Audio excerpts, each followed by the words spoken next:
வணக்கம் மக்களே, தற்போது வந்திருக்கக்கூடிய முக்கிய செய்தி. இன்னும் 15 நாட்களுக்குள் தாவேகா தொண்டர்களுக்கு விஜய் வெளியிடப் போகும் முக்கிய அறிவிப்பு.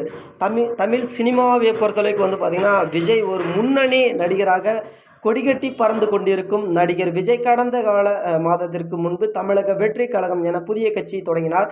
கட்சியை தொடங்குவதில் இருந்து அரசியல் தீவிரமாக விஜய் களமிறங்கியுள்ளார். 2026ஆம் ஆண்டு சட்டமன்ற தேர்தலில் விஜய் போட்டியிட உள்ளதாக கூறப்படுகிறது. இந்த நிலையில் தமிழக வெற்றி கழகத்தின் கொடியை 15 நாட்களுக்குள் அறிமுகம் செய்ய திட்டமிட்டு உள்ளதாக தகவல்கள் வெளியாகிருக்கு. ஸோ இதில் 3 வண்ணங்களில் கட்சி கொடிகளை உள்ளடக்கிய வகையில் கொடி அமையும். அதாவது கொடியை பார்த்திங்கன்னா பயங்கரமாக பண்ணியிருக்காங்க அப்படின்னு தான் சொல்லணும்.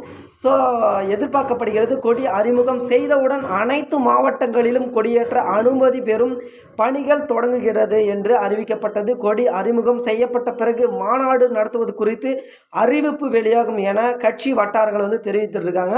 ஸோ அது மட்டும் இல்லாமல் இவர் கட்சி கொடியை ஆல்ரெடி முடிவு பண்ணிட்டார் விஜய் அவர்கள்.